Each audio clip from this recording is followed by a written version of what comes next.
Hello, Gina. This is Lewis. Just wanted to make sure my audio was working.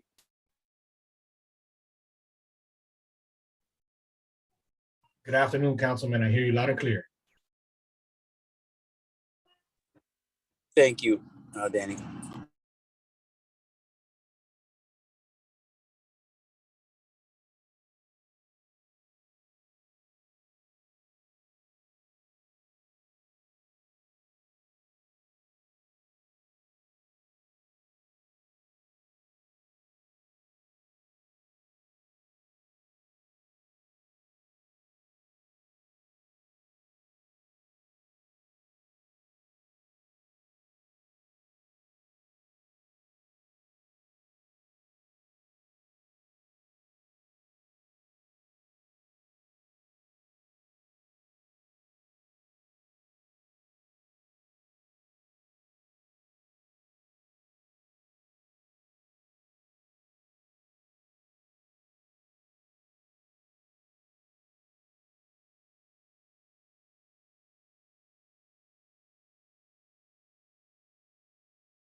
Good evening. This is Lewis. Just wanted to check my audio real quick. I got bumped off the call and back on.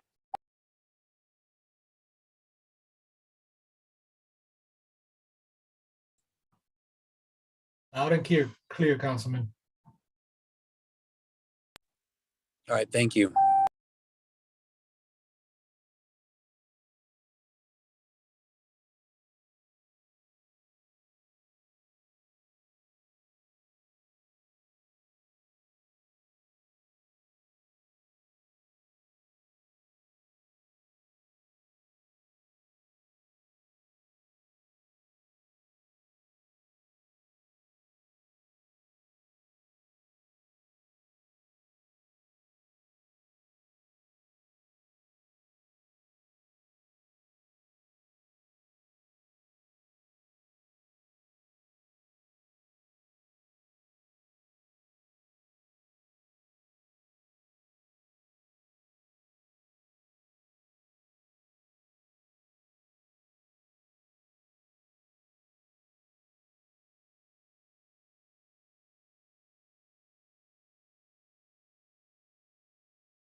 Hello, Gina.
to want to be doing this. So, that's just something that has to be on the horizon. Right now, we are paid $200,000 a year. Raul, Yes. we got to interrupt. We got a technical issue. Okay. They can't, the folks on Zoom can't hear your audio. Oh, good. So Did I say that? Did I say that? We can hear it now. Okay.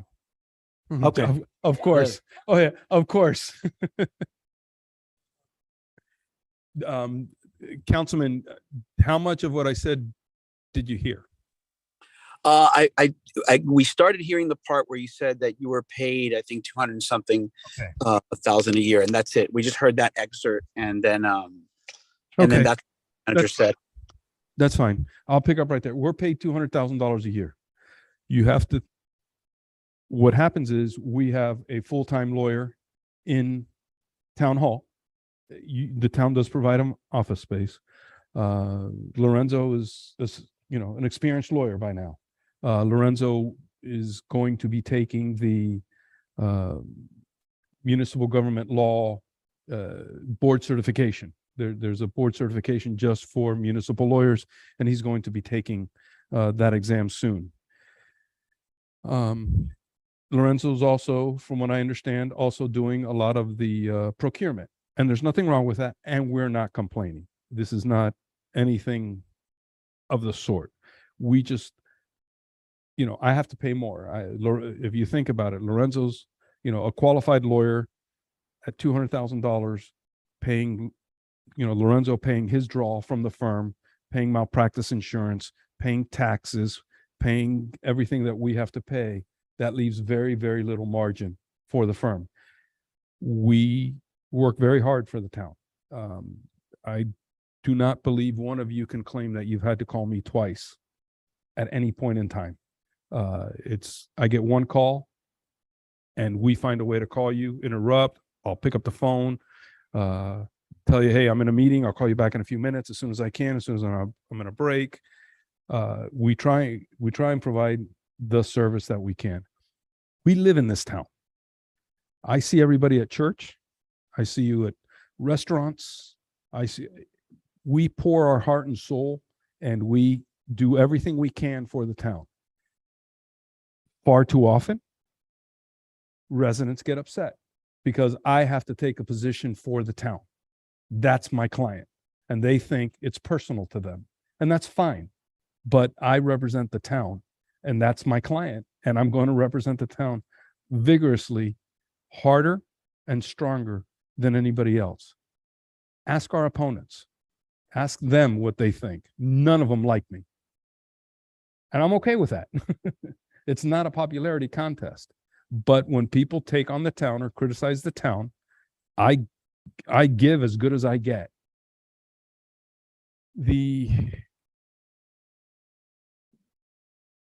Our law firm is a commercial litigation, commercial transactions, zoning. That's probably 80% of the work we do.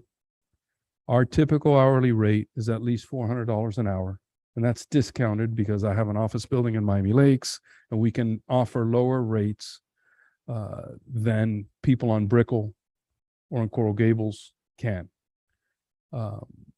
It's just the business model works for us, but this has to work for us as well. I can tell you that the town is probably the client that I prefer the most. And I don't go around saying that to every client. I don't. I can tell you, as far as a profit center, the town is not a major profit center for our law firm. But I like the work. I enjoy doing it. I enjoy, defending my town, my people. It's what I enjoy. And I like it. Not always. I take criticism when my family hits the roof, when, they walk in and hear some of the public comments from some of these people, but that's okay. It's part of the job and they have a right to exercise their opinions.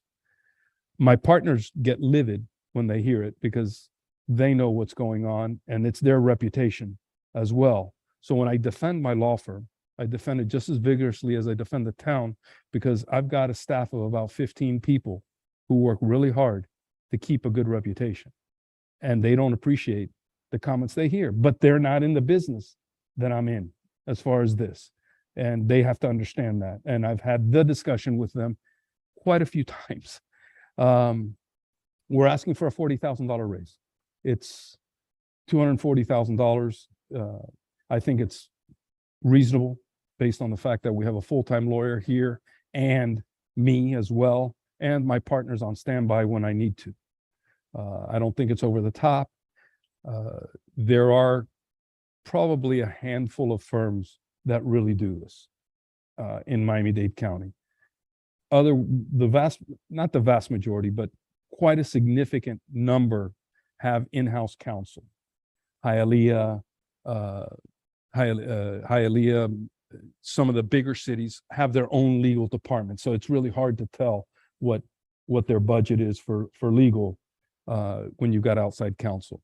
I believe we don't charge piecemeal. I charge either $200 an hour for litigation, or I don't. Once in a while, and I don't recall having asked for a special project.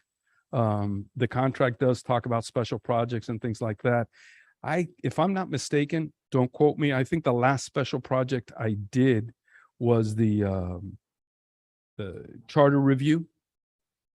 Oh, and the manager, oh God, yeah. And the manager's thing. Those are special projects. Those take a lot of our time. Other than that, you can check the bills or whatever, but I'm pretty sure those are the two special projects. Other than that, it's litigation.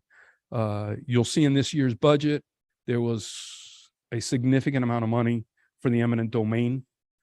My understanding is that was grant funded and everything else. And yeah, there's also budget items for the bond. There isn't a single municipal lawyer that I know that knows and is capable of doing bond work. If I'm not mistaken, even the biggest municipalities here retain outside counsel for the bond work. Eminent domain, I don't know about, and it's certainly not something that I claim was anywhere near my expertise.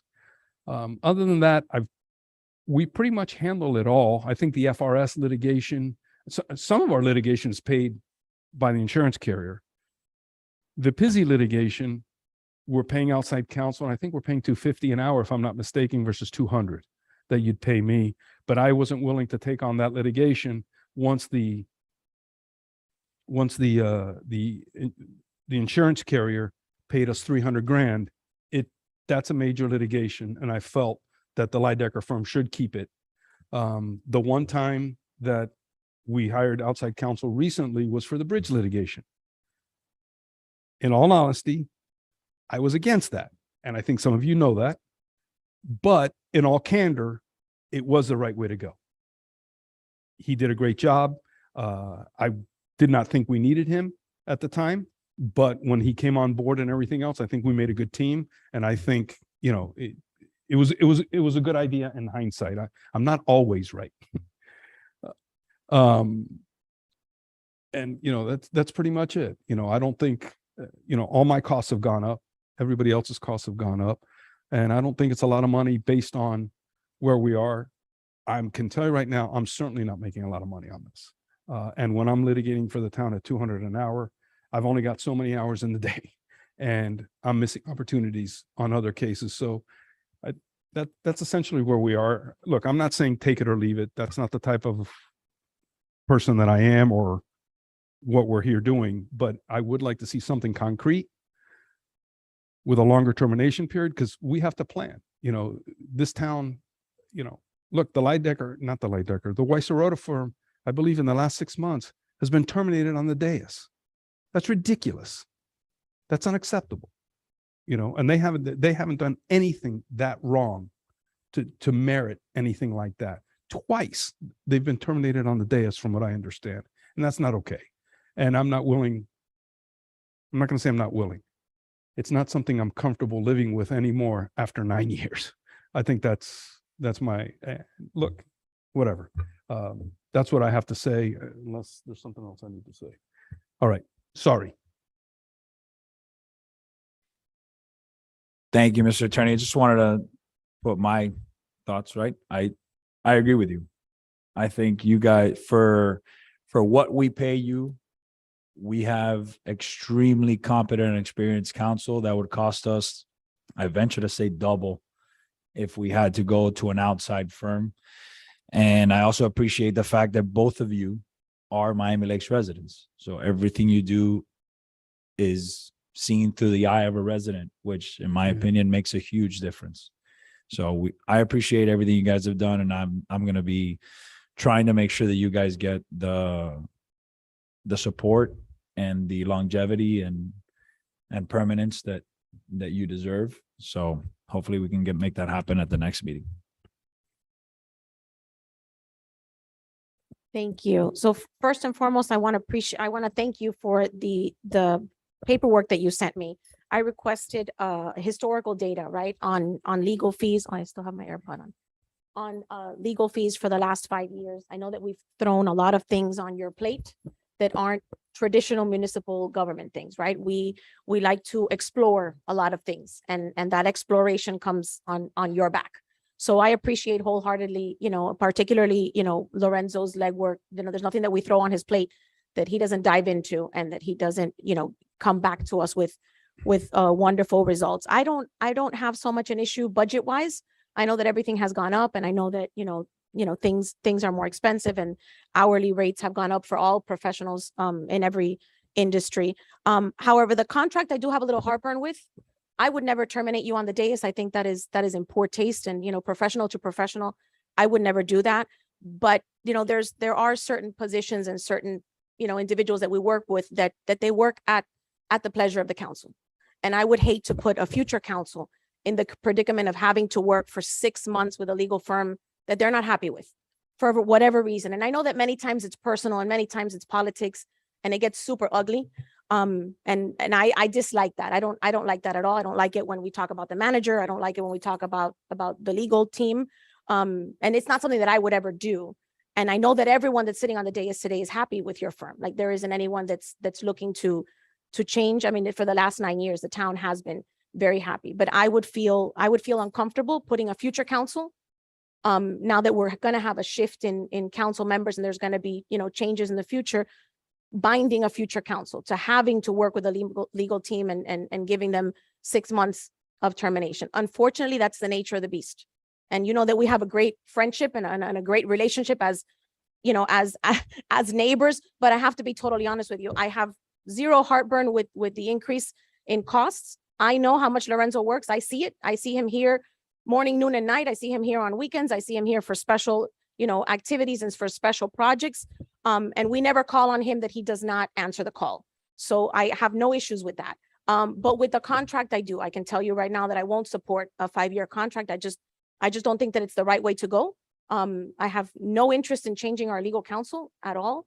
But I feel that this council, future councils, anyone that sits up here, heaven forbid, and I know that your firm has a great reputation. I don't anticipate any issues, but there can be. And I think that it would be terrible to have to work with a firm for 6 months with a firm that you're not happy with. I just think it wouldn't be right. But that's my 2 cents. Okay. Anything else you wanted to add, or No. He got off. Louis? Yes, Councilmember Collazo just told me that he needs to step down. He cannot Yeah, he has stay a in the meeting. meeting, so please. Got it. But he met earlier today with the town manager and with the budget officer, Melissa, so he's So do asking we to be have- excused. So do we have any other council members in the workshop, or just I vice mayor saw- and myself? Just the two of you. Yes. The mayor was As of on, right but I now, think his phone was correct. dying. He got off. I'm gonna I- go. I'm gonna go because I have a child in from out of town. So, Enjoy. all right, you guys take care. So we can move on to the Yep. presentation. You ready? Councilwoman, it's not necessarily part of the meeting, but we have some residents that wanted to give public comment. So since it's just you and I have no problem if they want to come up. Oh, absolutely. Yeah. Absolutely. Any residents who want to come up and speak in public comment, we'd happy to hear from you.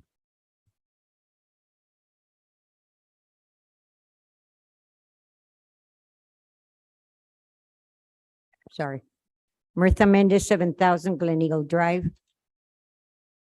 I was told that this meeting would not require any action since you don't have a quorum.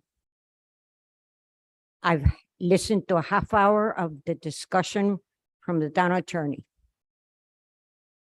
Number one, I don't know if this is still valid, but the town attorney represented the mayor's cafe and the mayor and the vice mayor. So that's not, because I wouldn't want you involved in the discussion.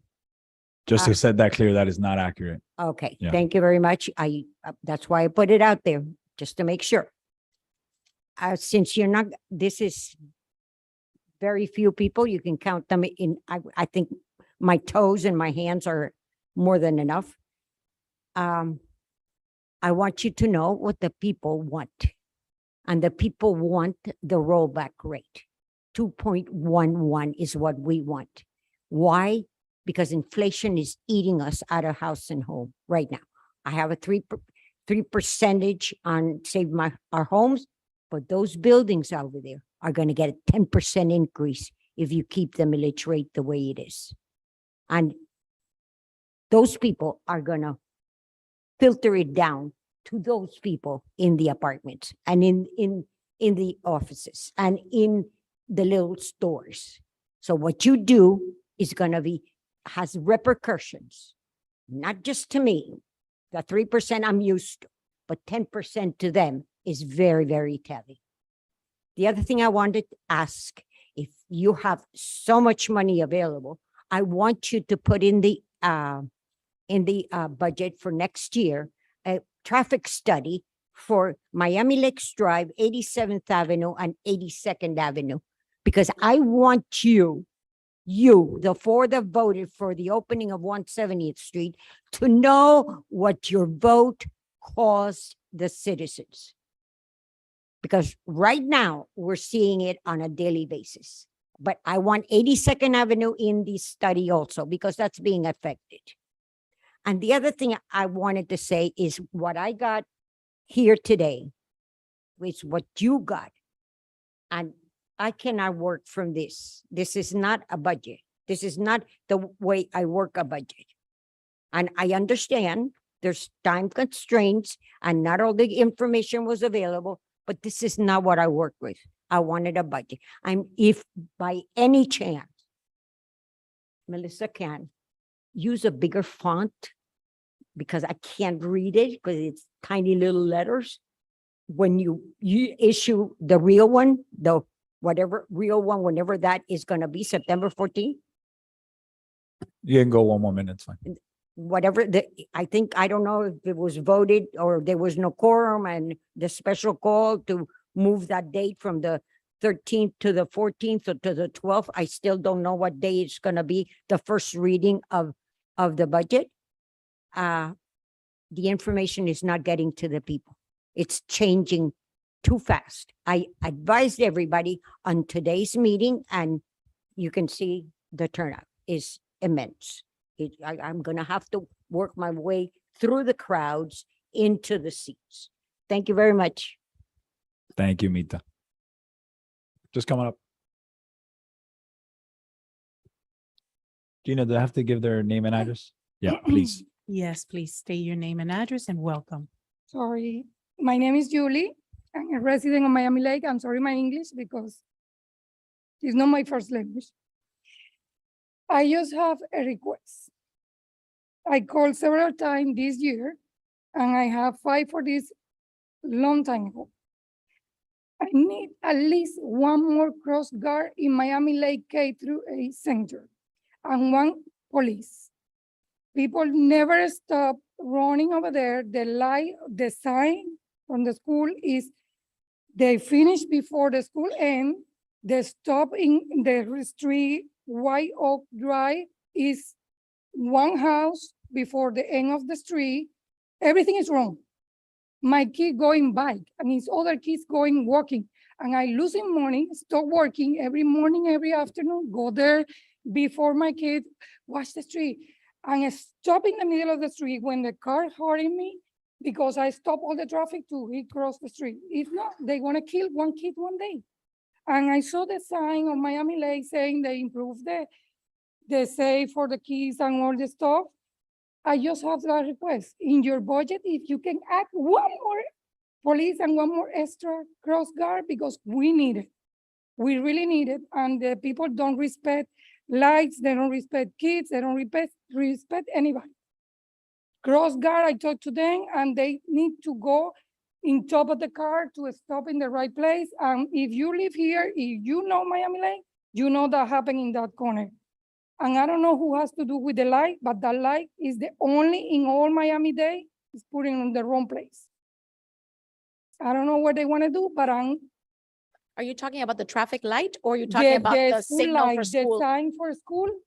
We have tried diligently. Councilmember Collazo started this project years ago. I tried to take it over. We have worked with Miami-Dade County Public Schools. We have worked with Miami-Dade County for years, trying to fix that school zone is what it's called. And we have been unsuccessful every time. I mean, we can give it another go. We can try it again, but we have asked for many, many years because the school zone ends before the school. Yeah, So yes, but I think they need to try harder because it's the people don't respect and they just pass that line going 40 miles or more per hour. they do. And that sidewalk is really narrow, it's full of dust, a tree, and anybody, that is not Miami-Dade, that is Miami Lake. No one cleaned that street, that sidewalk. Yeah, and I'll tell you, last year in the budget, we did add a 4th crossing guard. So now in this school year, it was actually, we have our director in the back. We added a 4th crossing guard. So we have a crossing guard at each corner on 67th and Miami Lakeway. No. But I know my kids go to the same school. I know the issue is the speeding, that people take And they that don't street. respect because nobody there to cross. And my kids, unfortunately, I live 1 block for that school, and he need to walk because it's no boss that can pick up him, or I need to pay like $100, $150 a week to a to private cross the school street. for one Yeah. block, or I need to stop working, no money, we walk with my son Yeah. to the school. I need someone, please pay attention to this because it's not the first year. It's the first year that I come in here because no one hear me. I call you like a week and no one talk to me. No one answer anything, and I need this be including in your budget. I don't ask for $1,000, $1 million. I don't know how much they cost, but it's a little request. Perhaps we can relocate one of the crossing guards and maybe that will Put them alleviate- down on White Oak. We can look into can that try with the that. officer. Yes, please. And see please, if we and the can- police, because on the street. I think that's the bigger issue. Even more than the crossing guard, because maybe they can put unfortunately, an extra police, giving more money to the police and they can fight for Amen. kids. Thank you, Julie. thank you.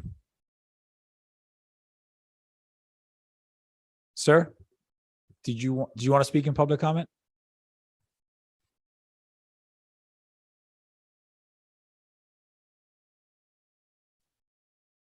Good evening. I'm Selmo Gill, 8981 Northwest, 148 Terrace.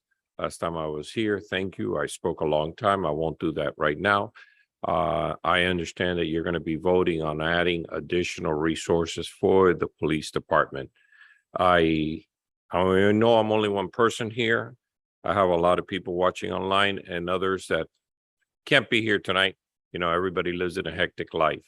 So all I'm saying is you have more people behind you to support, yes, for additional funding for police than you're even aware of.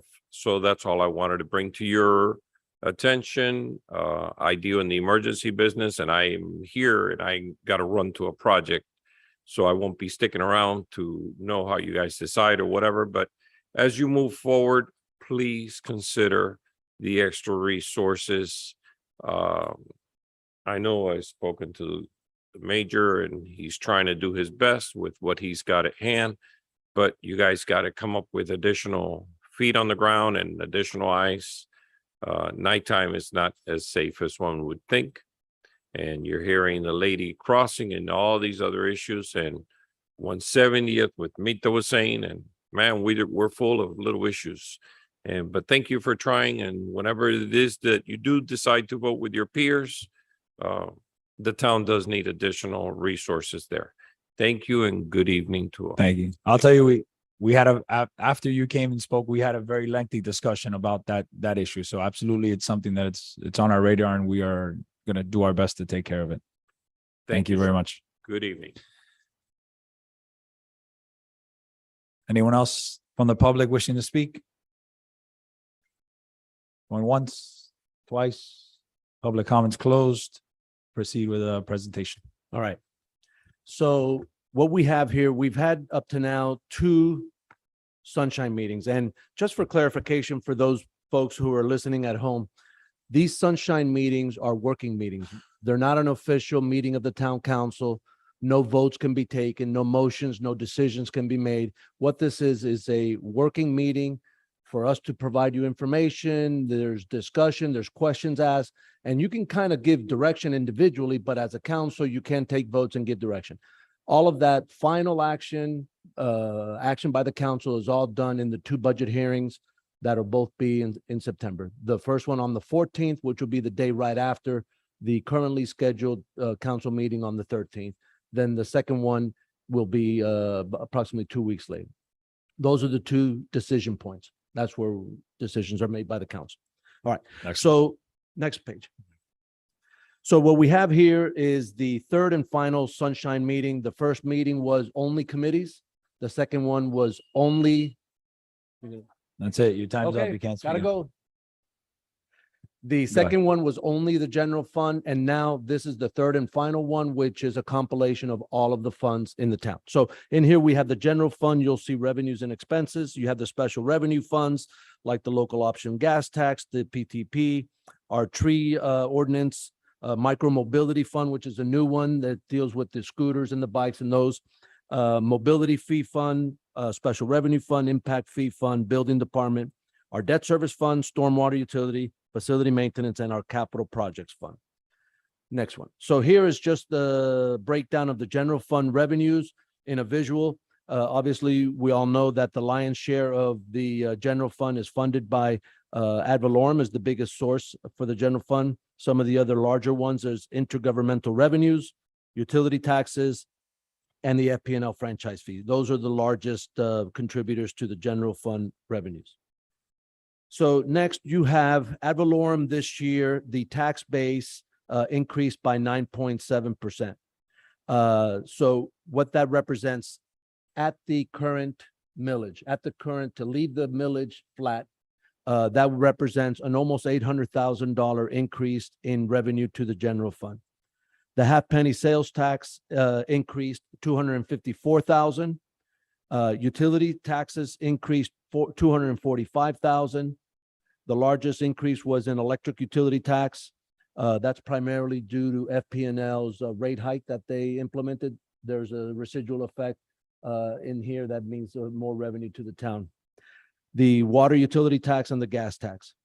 Under the Fpl franchise fee, there is an increase of $75,000. And what that does, it now triggers for the very first time the ordinance that Council Member Dieguez had proposed and this council passed, which meant that everything over $1.275 million in Fpl revenues, franchise fee revenues, goes towards infrastructure.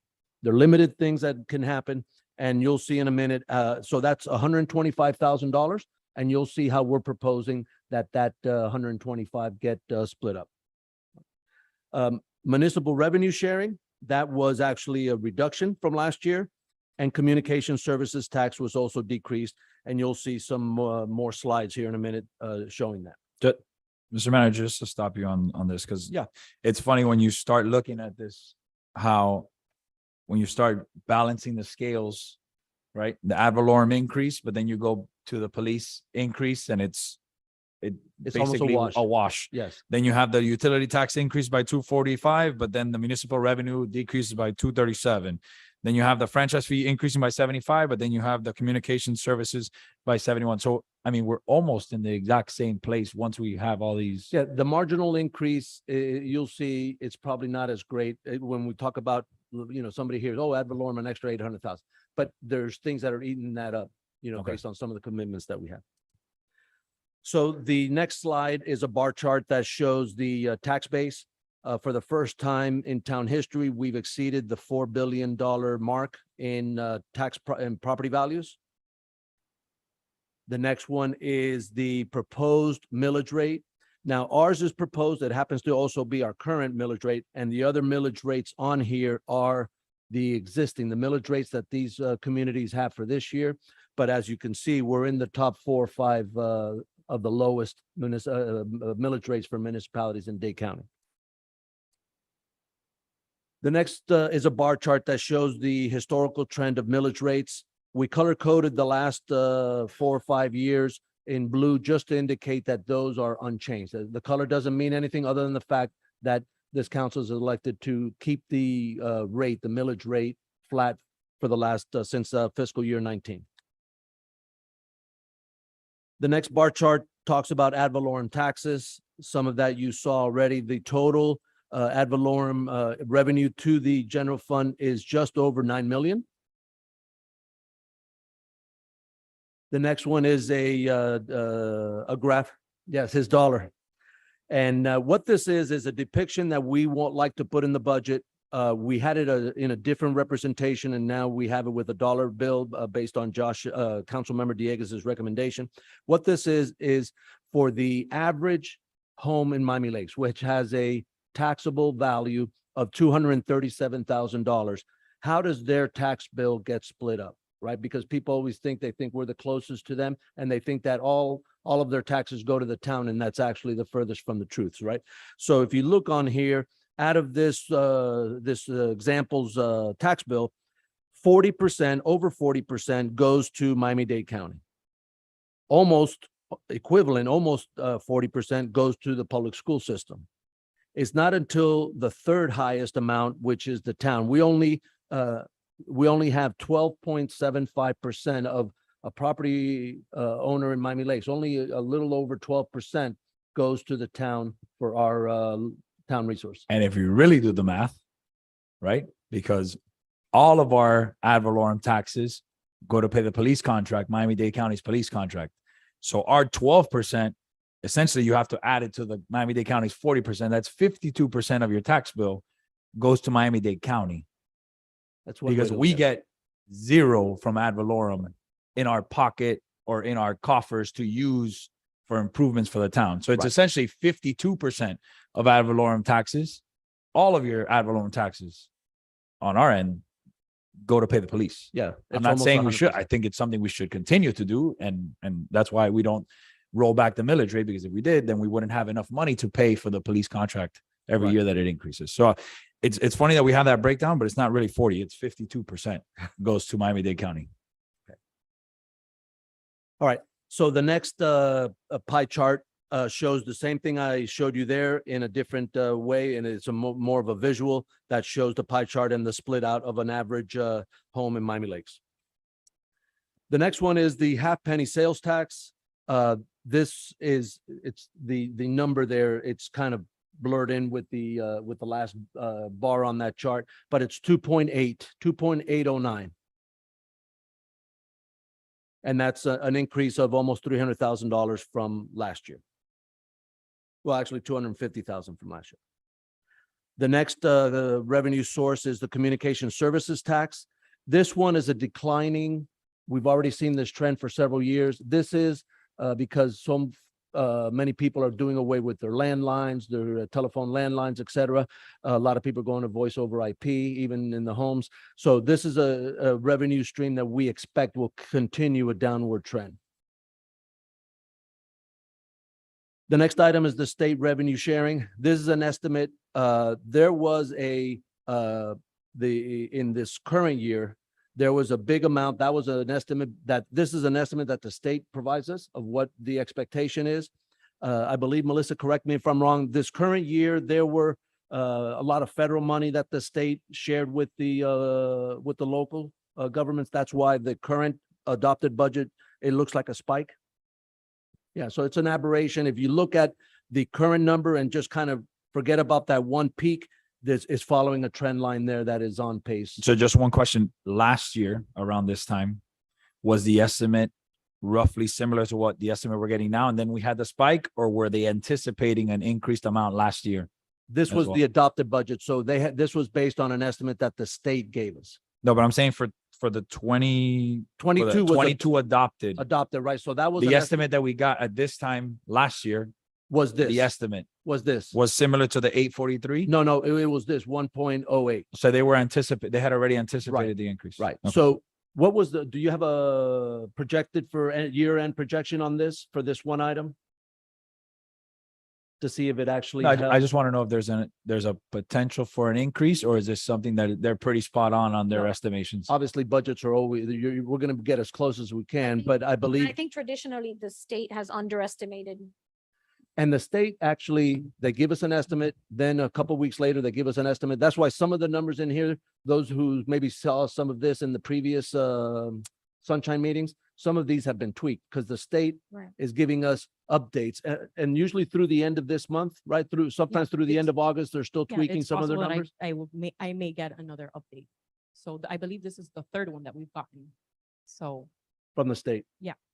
as far as the projection, right now, the projection that I have is 793. Right. So their estimate last year was probably higher than what was reality. So the projected year end is just around 800,000. So the estimate amount was So a they- million So they overestimated They by 200? overestimated. by almost 300. Yes, Seven, what was it? Oh, I thought you said 800. Oh, 783. 793. Oh, 793. So almost 800. 800. Wow, okay. Yeah. But still, it's 1 point, I mean, Yeah, that's 180. that's a so significant a amount of money. significant- Right. And that's why Are we we're on our Yeah. adopted budget? We're okay. yeah, we're fine because, there's so many moving parts, right? Right. So just one element. So it would have to be something so significant like that one year that we had that $800,000 shortfall from FPNL, that would, now you have to start scrambling. There's some ups, some And we downs. usually have then. surpluses, so I guess this will eat at some of those. Right. The next item is the utility services tax. This is projected to be at 3.3. Now, this 3.3, as you saw earlier, is comprised of three different elements. It's the electric utility, which is projected at 2.7, the water utility at 510, and the gas utility at $90,000. Licenses and permits, it's probably going to be about flat from last year, just around 390 some odd $1,000. This is for planning permits, zoning permits, public works permits, et cetera. The next slide is the FPL franchise fee, and I touched on You, this. you know what? Now that you said that, I have just one question. Yeah. Is there, obviously the attorney does a lot of his work for the planning and zoning meetings and the department and things like that. Oh, I like how you think. Vite. Is there any way that we can use some of these funds to make up that difference that we have to pay them? Because he does work on these things. Well, we do in a sense, right? Because their retainer and their work is all paid out of the general fund. These are revenue streams That comes the into general So fund. So it's not something money's that we coming into can, the pot, money's going out of the pot, it's the same. and it's a wash. So it's all really essentially paid. But there are other fees that are segregated to the building department. Yes. That fund is, are there any of those? That's an enterprise fund. And the building department always has a massive surplus. Well, not necessarily. It depends on the year. construction. If construction's up, construction's down. Right. Generally, they do. So what happens there, that's an enterprise fund. And all they do the enterprise fund is just for the building permits, right? So the town attorney and the deputy town attorney, primarily their work is dealing with the planning board, things dealing with code enforcement, the special magistrate, those things. And those are all general funded items, right? So the building fund is an enterprise fund. Everything, they have to completely be contained within, right? So they have permit fees. All that money can only be used for the management and administration of the building department. In other words, we can't take building fund revenues and pay for my salary or the town attorney's salary or any of the other staff. It's only for the expenses of the building department. And you'll see how we do tap into some of that So revenue. The only expenses that we can put in that fund are, I guess, based on the square footage of this building that they use. Well, it's so- people, right? So all But of the other than, others, other than staffing, but we do, yes, they there's, do pay there's, for their share of the building. correct. There's a formula that you'll see. There's transfers that are made to the facilities fund. 2 transfers coming from the general fund, 1 for the square footage for the police department, 1 for the square footage of general administration, and then a third element, a third deposit, which is coming from the building fund for the square footage of space from the building fund. So that is a contribution that the building fund does to the, to the management and maintenance of this building. Got it. All right. Thank you. All right, FPL franchise fee, I spoke about this earlier. The new estimate is 1.4. A portion of that is going to 125,000 will be used for specifically for infrastructure. If you look at the next page, so we said 1.4 is the total revenue. 1,275 is going to be used for general operations of the town. And then the surplus, the 125,000, that will be split up. Now, town staff between our operational departments, they're recommending that the 125,000 be split up as you see at the bottom of that slide there. So street repair and repaving, 50,000, sidewalk repair and replacement, 50,000, tree trimming, 15, and tree planting, 10. Is there any way you can provide us what those 4 categories currently have budgeted from the general fund? What I have in a slide or two, I'm going to show you these infrastructure items and the commitment that this council has made over the years towards those infrastructure things. So the problem is that some of these things, they get funded from multiple sources. Like, let's say sidewalks. Sidewalks, you have this general fund, you have money from PTP, you have money from multiple sources, local option gas tax. So you have multiple sources. What Melissa did was put together a spreadsheet that you'll see in one of the slides here in a minute that breaks it out by infrastructure category. So sidewalks, and then she'll just tally up the total from all the sources that we have in the town, and you'll see. Right. So if the total for street repair and repaving is 200,000, it's 200,000 plus this 50,000. Right. Well, this 50,000 will already be in the proposed for this year, right? In that proposal for this year, on that last column, you're going to see this amount. the total amount that we're proposing for sidewalks. It'll have this, it'll have the money that comes from PTP, Understood. from all the other sources. Okay. Okay. With regards to tree planting, and I know that $10,000 doesn't get us a lot of trees, but who supervises tree planting now that we don't have an arborist? Parks. You're my guy. Okay. Years ago, I had an extensive conversation about the trees that were planted on Miami Lakes Drive across from the McDonald's. And we were told at that moment that we had to deviate from oak trees because we had to diversify our canopy. Because if there was ever a plague, then we would lose all of our oak trees and the world would end. The lollipops that were planted in front of McDonald's that are all leaning over and all disheveled and half of them are dying or dead, I don't want any more of those lollipops. Because they've been there for years, they don't grow, they don't mature, they look awful. So if we can get like one $10,000 oak tree, I would prefer that over that diversification of canopy that looks horrendous. I am not shooting the messenger, you had nothing to do with that, but I'm just putting it out there because every time I drive down that street, I feel, just sad.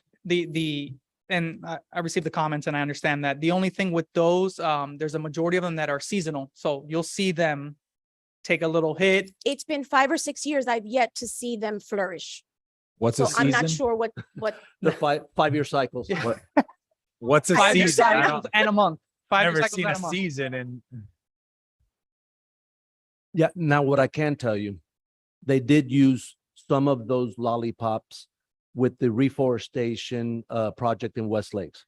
And it was a necessary evil, right? Because the swale space there is unmanageable. So you have to get a tree that won't have a huge root system, because if not, they're going to be lifting up the street, the sidewalks, driveways, and everything else. So I know specifically in the West Lakes area with the reforestation effort that we're doing, there is a specific tree that they're using that has a limited root system. No, and that I fully understand, but across from the McDonald's where there's a giant, beautiful green space and the townhomes that are in right behind there could really use like some shade and something big and pretty. It was really a disservice to the town to Did Councilmember Dieguez get you to do that? he'll pay me later.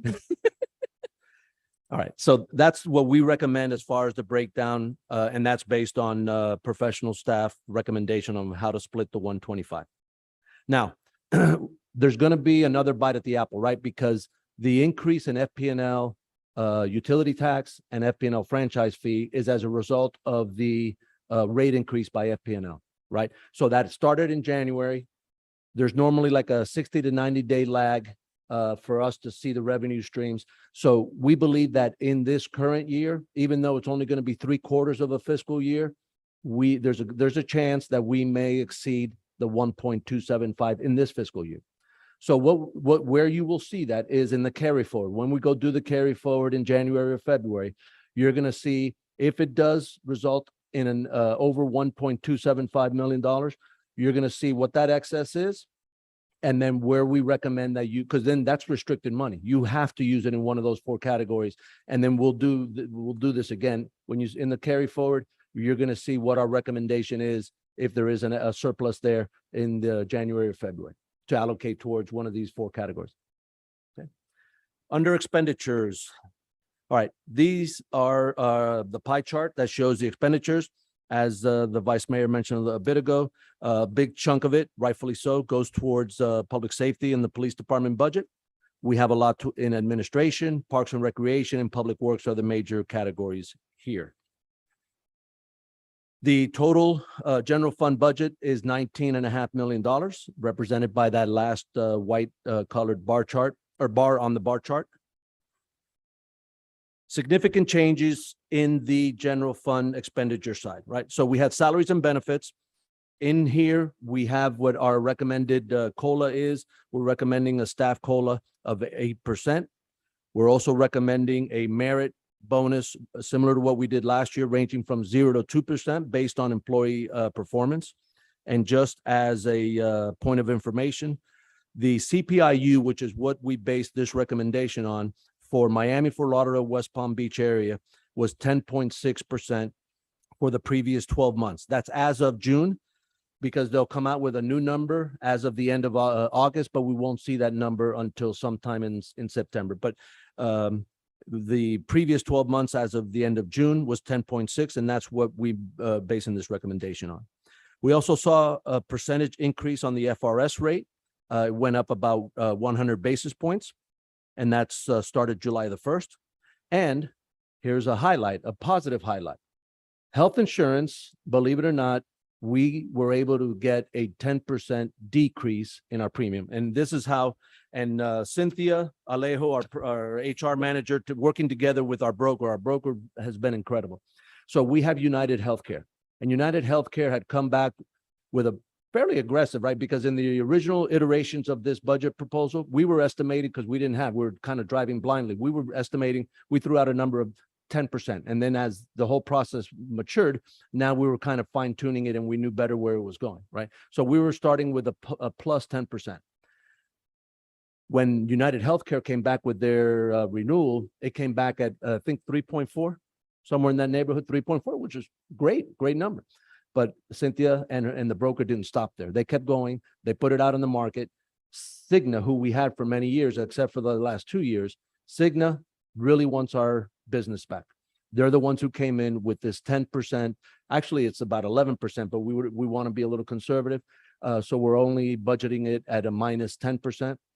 And so those of you who have our town's healthcare program, we're going to be moving in that direction. It will probably be before you at the September council meeting to adopt the new proposal from Cigna and transfer over from United to Cigna Healthcare. Can you give us the amounts of what the healthcare savings is versus what the cost of living increase is, just to see how that balances out? Yeah, we'll have to calculate that and all. Because the percentages don't to- show the whole story on what the number is. We'll tell you the hard numbers, the dollar numbers of how much the recommended COLA represents, and then how much is the savings in the healthcare. Got it. Well, big shout out to Cynthia. I think this is the second time she does this, right? So thank Yeah. you. If I you're think watching, I thank think you. that might be 3 years in a row. 3 years in a row. Yeah. I am impressed. Yeah, and the problem is that we have a small group, right? So with a small group, any one little case can throw us off, right? So thankfully, we've had a great experience over the last couple years. Cigna has made a really aggressive offer to us, and that's going to be our recommendation. You'll have it before you as an action item on the September council meeting agenda. That's because our staff is getting younger. Look at all these young people we have.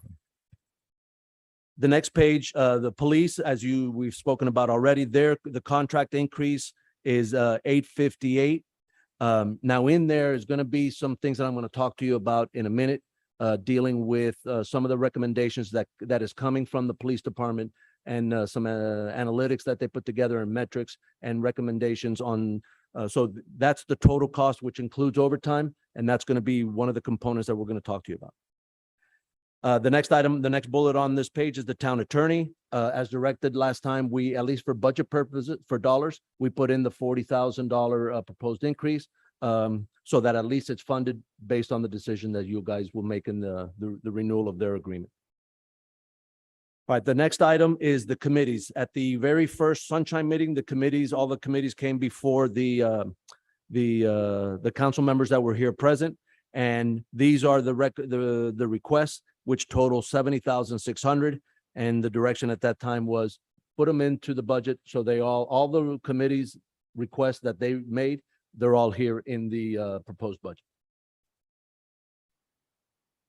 All right, the next item, we have some reserves for committees offsets, $40,000. This is something that Melissa does.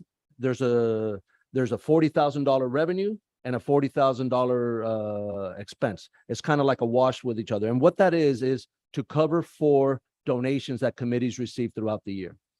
Now, one thing that we were discussing today with one of your colleagues is the idea of, because the difficult thing is, we don't have that budgeted. Donations are never budgeted, right? So if now a committee gets all this money, now how can they use that money? How can we recognize it in the budget? It gets complicated. So what Melissa does is uses this $40,000 and she plays with it to be able to have the committees use the money.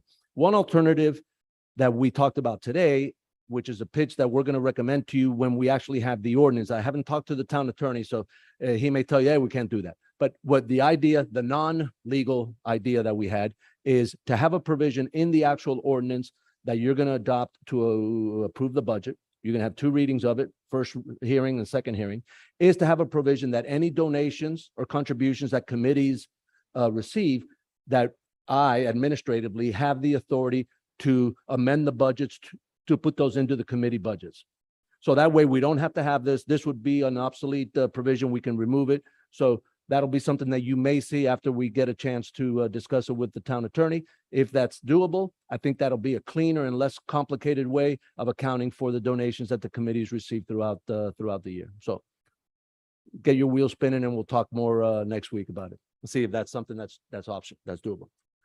All right, the transfers, we have the $150,000, or we have the litigation carry forward. That's the ending balance that we project to be the ending balance at the end of this year. The sinking fund, infrastructure sinking fund. We also want to, the capital fund, we want to put $40,000 towards the entry feature that this council didn't really adopt 100%, but kind of say, yeah, we want to go and explore it. So when we come back to you with a proposed design, location, and all that, so we don't get in a jam and start saying, okay, well, you've approved this, now we don't have any money for it. Now that we have the opportunity, that we're in the budget compilation process, we want to kind of set aside at least $40,000 for the entry feature coming in from the south side, from Hialeah into Miami Lakes for the northbound traffic, so that at least we have that. So once this council adopts and approves a type of entry structure, the design and so forth, that we have money set aside to actually build it. While we're on that topic, and you just jarred my memory, the entrance features that we revamped to put the town seal on them. Yes. All of these entrance features have like a backside to them.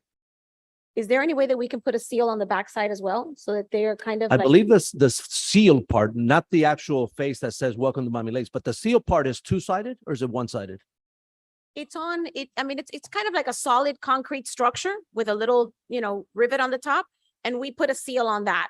But on the backside, it kind of looks, Even the rivet, the seal is not on both sides? no, it's only on, I think we did that because we only had a certain amount of money and we had to. Maybe, or maybe it did, maybe you tried it and it didn't look right. Like, I don't know how, it looks it looks odd. So Okay. I don't know. Yeah, I've been meaning to bring it up, but I forget. It just kind of triggered. Right, And I- right. We have like the seal on one side, but then on the other side, it looks empty. Maybe just putting it on. That actually reminded me of something that I had brought to your attention before on 5-7 under the Gratney. Yes. Someone, I'm assuming it's FDOT installed Hialeah, city it of was Hialeah. I Hialeah. did find out. The Uh, city of Hialeah did it. They the asked pink permission. lights. They asked permission. I think that Gratney is MDX, so I think they had to ask MDX's permission. And that we asked MDX and they said the city of Hialeah is the one who funded. Okay. And it cost, if I'm not mistaken, like, I'm trying to think, it was like $200,000 or $300,000. To do No, the it was- lights? To it do was- those little, It was like $200,000 or $300,000. I'll look at my old emails and I'll send them to you. It was a number that I said, okay, I don't think we're gonna, yeah. Yeah. Disregard. yeah. It was, They look nice. I mean, I wouldn't have chosen pink, but they look nice. Yeah, that's exactly what it is. yeah. Yeah. It was, the city of Hialeah funded it and did it. They got MDX approval and the numbers were, I found to be pretty high. But I'll find the email, I'll send you the specifics. Because if we're gonna spend money on the entry feature there, that part under 6-7 could really use some sprucing up. Yeah. Maybe like a mural on the side, on the underpass or something Yeah, like we're that. gonna look at that whole area. There's some restrictions because we have to do it in conjunction with MDX because they own the overpass and Yeah. that expressway. But they're a lot easier to work with than other local large it. governments that we know of. All right, we have here also the transfer to the facilities fund, the administration's portion, and then the police's portion. This is general fund transfers. There's going to be a third one that I mentioned earlier. You'll see it when we talk about the building department. Okay. So here we have a line graph that talks about the public safety expenses as a percent of general fund. We're in that same, a little higher, a little below 50% of as a percentage of the general fund budget. So the public safety expenses are always right around that 50% of total general fund expenses. You have here as a percent of the ad valorem revenue, and this is something, probably it's a function of our ad valorem have increased. So as a percentage of ad valorem, there has been a downtick. This graph probably overrepresents what it really is, but it has been a reduction. We've seen a similar, that 106, 107% of ad valorem revenue. So it's slightly above what ad valorem provides. It's still all of it. Above 100. It's still all of it. Yes. So All of it, and then some. Yeah. All right. Well, here's the next part. and we want more. At least I do. Right? Well, this is the next item and the major's here and he'll be open for questions. There is going to be a supporting document to this and I'll forward this to you after this meeting. But what we have here, they undertook an assessment. They looked at all the analytics. They looked at the metrics. What they found was that response times are unchanged since 2018. That's 6 minutes and 40 seconds. That is our average response time for all calls since 2018 and it's really remained unchanged in that time frame. Calls for service have actually declined. So the total calls for service have actually declined in the last 4 years.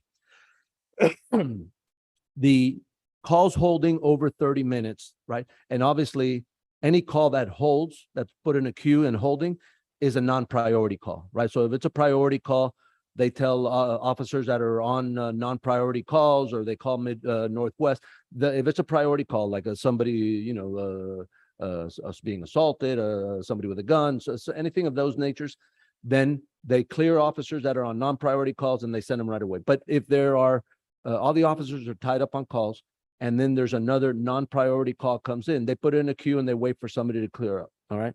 So the number of calls in the entire year is averaging about 126 annually. That's less than 1% of calls, less than 1% of the total calls. It's like 0.08 of calls is a call that's holding for 30 minutes or more. So overtime for minimum staffing, which we do have minimum staffing, it's unchanged. It's always about $14,000 per year has been the experience. So current staffing levels are appropriate for the existing workload is the ultimate assessment of this analysis. Okay. Now, they went further. They only didn't look at those metrics. They looked at more. They looked at targeted crimes. So targeted crimes are what they call the homicide, sex offenders, offenses, robberies, larcenies, auto theft. Those have decreased 21.5% between 2018 and 2021. They decreased 12% between 19 and 21. Now, what we have seen is a dramatic increase in vehicle burglaries, up 29% since the beginning of this year. Okay, so this is what's giving everyone the perception of not feeling safe. Right. The fact that they're hearing or seeing more burglaries, because I mean, I don't know if you get a lot of calls, but I get a significant amount of calls to the point that you guys know that I used to walk by myself down Commerce at night. I don't do that anymore because it doesn't feel like it doesn't feel like we should be doing that at this point with all these little groups of little thugs that come into the community and scatter and, and they might be harmless, but to the average person, they don't seem harmless, right? Because it just takes one of them who, took the wrong. We believe that most medication. times of the day and night, the town is 100% safe, and you can take your walks, right? We don't want to portray that the town has some, homicidal, crazy person running around. We probably are the most, if not, or at least one of the most safest municipalities in South Florida. I wouldn't even want to say Dade County, probably in all of South Florida. Now, so considering that we have had this huge spike in auto burglaries, vehicle burglaries, the major with his staff has put together a plan of action for some proposed changes, right? Some Before slight things. we move on from this slide, where you see the response times, the no change of 6 minutes and 40 seconds, how does that compare to other municipalities as far as response times? What's the We're glad you average? asked. We're actually, so compared to all the other, let's start with other districts in the county, Yeah. we're lower than all the other districts. In regards to the municipalities, we're on par with Cutler Bay, and we're on par with Palmetto Bay. Every year, we are probably the top lowest. Every now and then, they might be like 6 minutes and 38 seconds, and we're 6 at 40. But looking at each year, we're kind of on par. The municipalities, we're still one of the least. Every year I can say that it changes a little bit, but we're 90% of the time lower than they are. So There's not like there's a municipality out there that does under 5 minutes or something like that. no. Okay. And I mean, I remember there's 30 other municipalities. I don't have access to many of their response times, Right. but I put ours against anybody else's in the county. Okay. And some in Broward. I can't tell you that I seem to have a knack for finding myself in situations where 911 needs to be called. And I don't know how it happens to me, but it happens to me all the time. Maybe it's you. Maybe it's me. And 9 times out of 10, I haven't even hung up with the 911 operator and I can already hear the sirens coming.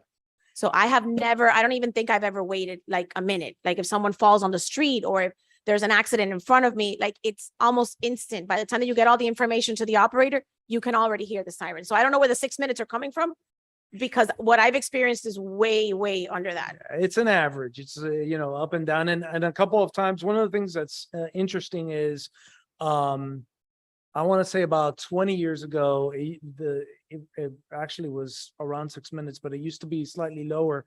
But ever since we went to an automated system where the officer presses a button when they arrive, all of a sudden it got much more accurate, because back then the officers just used to report it over the air. Say I arrived 3 minutes after, I arrived 4 minutes after, I arrived 7 minutes after. So, but now it's significantly more accurate than it was many, many years ago. And going back on one thing real quick, I just want to let you know, it's still safe to take your walks because I'm chomping at the bit over there, but he answered it. But we have significantly lower assault and battery rates than any other place in the county. The other thing I I was appreciate gonna, that. I was gonna mention, the vehicle burglaries, obviously the 29% is something that we see a huge spike of that. Most of that is at night. Yes, and Right. that's occurring in the middle of the night. And remember, these guys, they know their targets, right? Their targets are, if you're inside your vehicle, they're kind of veering away and walking the other direction. If you're outside and it's 3 o'clock in the afternoon, they're not showing up in the middle of the night. And this is why we're looking at details that are occurring in the middle of the night when they sneak through your neighborhood, check doors and look for things to break into. Right. So I mean, we haven't gotten there yet, but obviously the plan of action should include something that is a more presence at More night. presence and actually more surveillance utilizing, not to jump ahead, but utilizing our general investigations unit detectives who can sit in unmarked vehicles and sit in those locations that are being hit and just observe and wait for that car to show up and people to pop out as well. I should put like what deer hunters use, those motion cameras when people walk by. Well, we try our best. I'm So, just but- messing We're around. considering them for illegal dumping in a couple areas, actually. We are. Yeah. Yeah. We actually, we put one up. We put one up already. Like a tree stand, But like I'm a not- tree stand camera. It's a double top secret. I don't know. Yeah. Don't tell them where they are. Then I gotta kill you. Don't tell them where they are. So Major, don't go far away because they'll probably have questions for you. So the plan of action that's proposed by the major and his staff is a two-prong plan of action. One deals, it's a vehicle burglary detail, right? So it's like a strike team. They're gonna go out multiple times in teams of 3. They're gonna do it in the middle of the night, sometimes late night, sometimes real, early morning, those kinds of details. There'll be 3 officers at a time, and what they're requesting is a $25,000 allocation of overtime to fund these special details. So they're gonna use. And what does that existing get us? How often would they be doing that? If with that $25,000? We'd be looking at details that would take us for about a 6-month period, once a week. We might skip 1 week and do 2 more 1 week. So we'll be doing about 26 details during that time period. 26 You can't details you during can't, the- you during can't the get 6 too month- regular During with the those. 6-month You period, gotta, starting with the fiscal year. And we've already kind of started doing that with some of the funds that we got on the side, for those situations. Once every couple weeks, we'll throw our detectives out there to do that. I get the concept of not getting too regular because you don't want to actually tip them Right. off to, hey, these guys do this every Wednesday or whatever. Right, and I don't want to. But if they know that- definitely do it every Tuesday because we've been getting hit every Tuesday. But if they know that we do it once a week, if they know that we pick a week and it's once a week, we have a detail of 3 guys out there. If this is going to get us half the year, I mean, for $25,000, I'd much rather have it once I a week. We agree. have a detail out there Right. I appreciate the low number, but I think this council was fully committed to more. throwing more money behind Yeah. public safety. Well, this is certainly, along with this plan, there's always an ability to revise and request more. And on top of that, understand that my overtime budget, I utilize it throughout the year. And if I'm good at the beginning of the fiscal year, then towards the end of the fiscal year, I might have some to play with, to use a better term.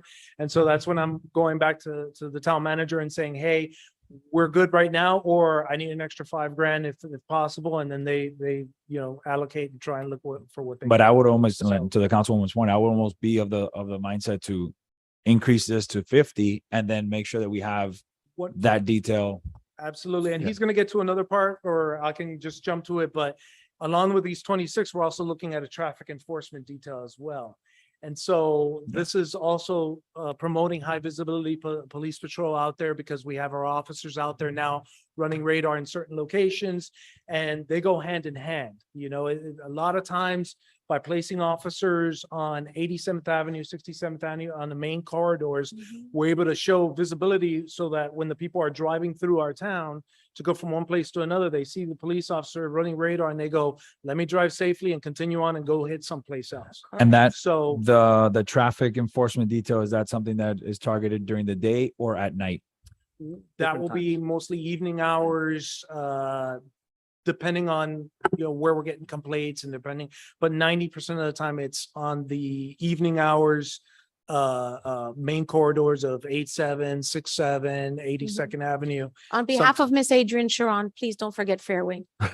Of Please. course. and Vice Stop Mayor, speeding there. the one thing that I would recommend is remember that there's always going to be money to be reallocated in the carry forward. So even before the mid-year, before this proposed plan of action is complete, you're going to have an opportunity to reallocate money. All right, well, I would ask staff when you putting out how you divvy up that carry forward, make sure that these 2 items specifically are a Right. priority. The Right. vehicle burglary detail to at least double it.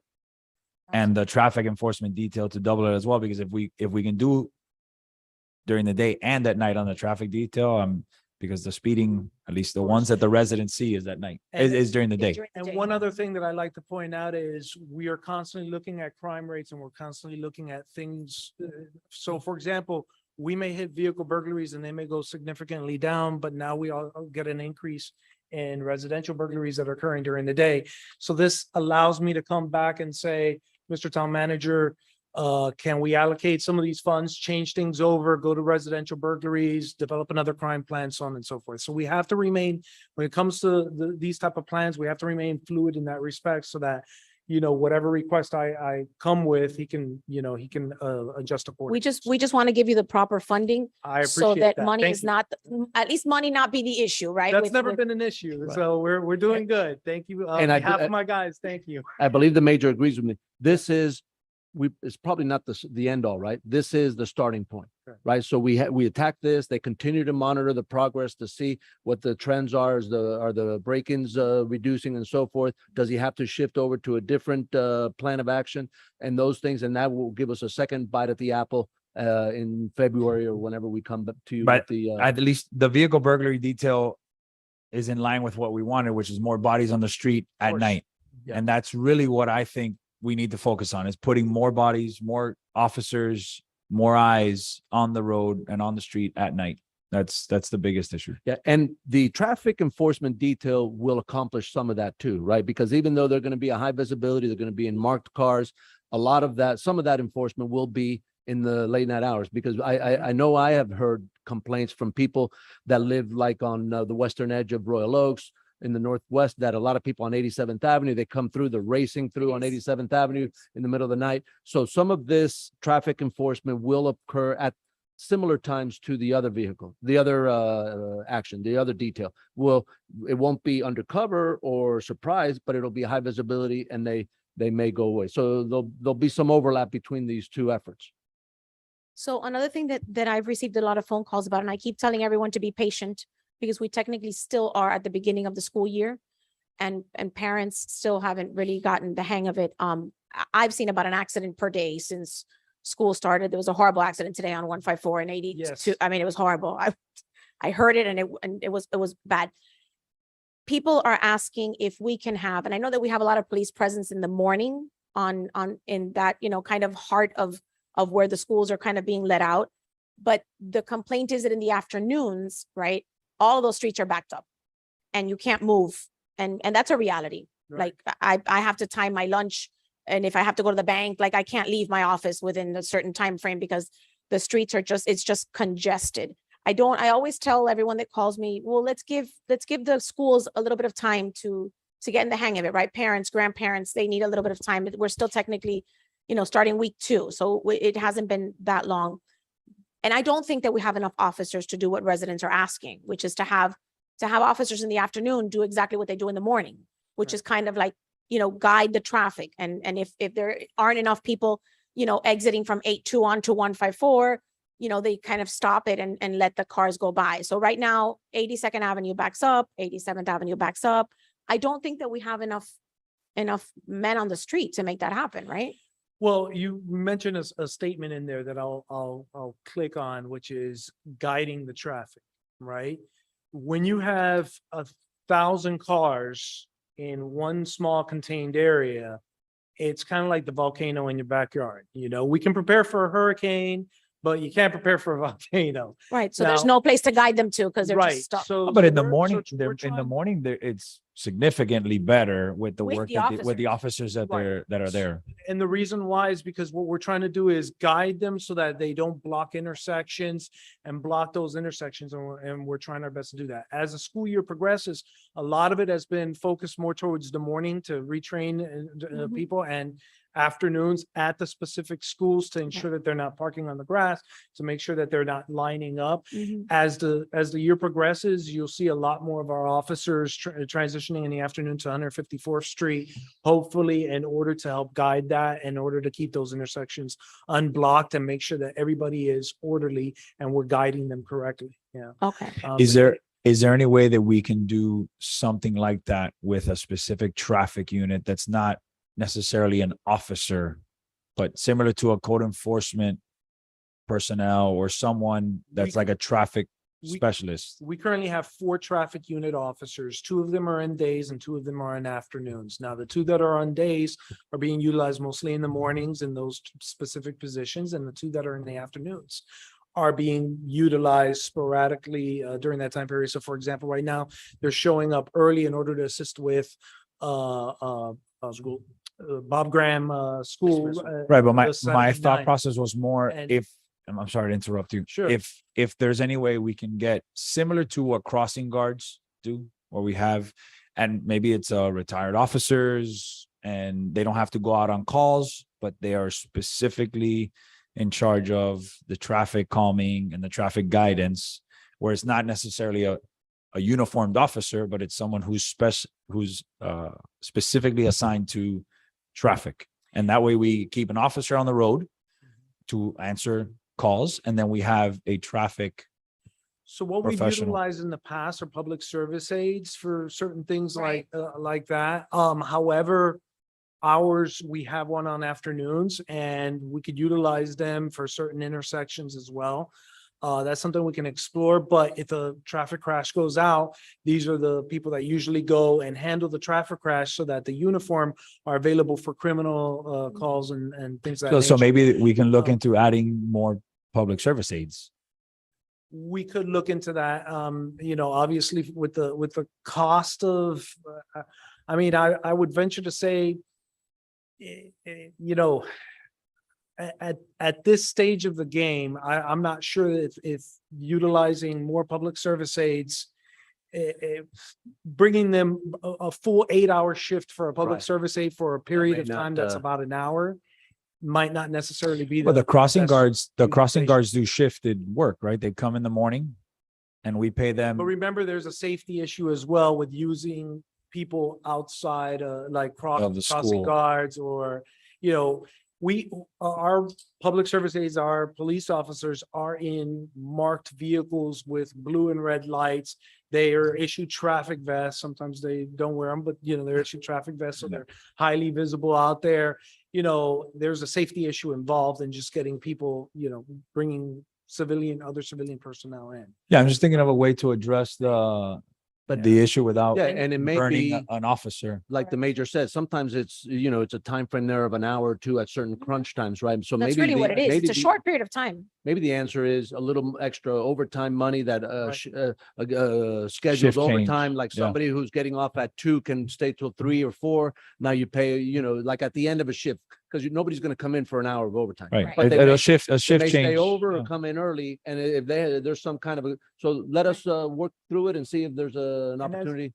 As you stated, it is the beginning. We are seeing significant improvements from the first week to the second week, Mhm. in terms of now the parents are getting retrained, people are getting retrained. A lot of them are starting to leave home earlier. A lot of them are starting to leave work a little bit later or on a better time period. So we're seeing a little bit, so we gotta let, the traffic. Right, and pattern that's what I adjust. tell everyone. Just call me next month and we'll see where we are. Yeah. Because hopefully we'll be in a better, and we typically we are, right? Everything kind of tends to find its flow. And And you- last but not least, I want to point something out, this is not a problem that's particular to us. Oh, I know. I know. It's all over the place, especially Miami-Dade County. We share it with everybody and it's kind of funny because when I sit in meetings at headquarters and talk to some of the other majors, they're actually surprised at some of the things that we do. Like, oh, wow, I didn't think about that, having an officer here or having an officer there, or using cones or, things of that nature. Oh, So, absolutely. And traffic in the morning would not function without you guys. It Yeah. just wouldn't. That's the only way that 154 gets cleared in the morning. Otherwise, it would security. be a parking lot. All right. Thank you, Major. The next slide, please. The third leg of this public safety plan of action is the LPRs. The council gave us direction that we are to use all public safety impact fees towards the complete build out. And that's obviously a focal point. We now have 49,000 in the public safety impact fee account, and that's already being targeted for the next intersection of priority for the LPR network. What else can public safety impact fees be used for?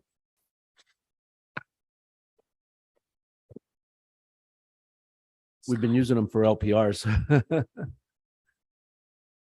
We'll find out. Okay. Yeah, historically, I'm not sure what, Major, do you know before the LPRs, what those fees, obviously public safety, but does it have to be to buy?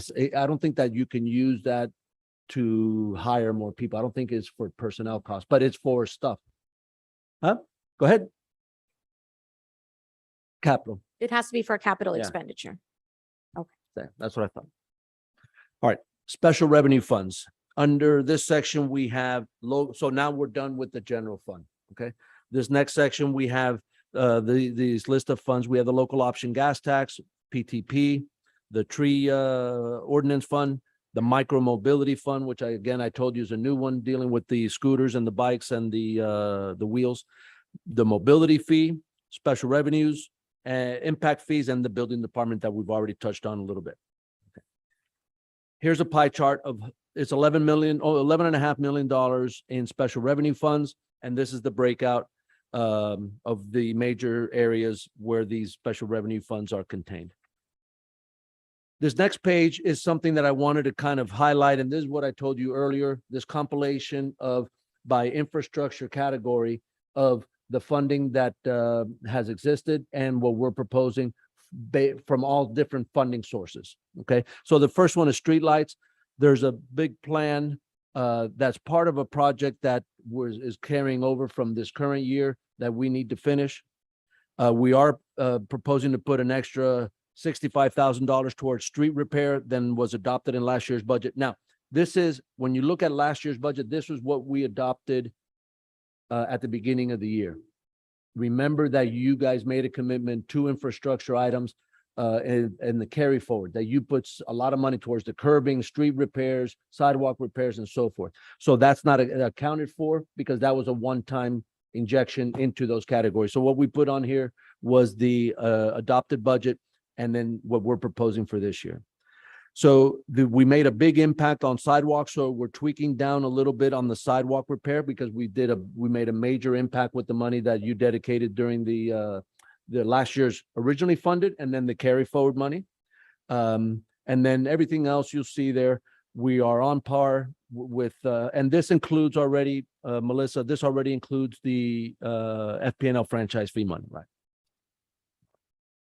The next slide is the local option gas tax. This one is an estimate that is provided to us by the state or the county.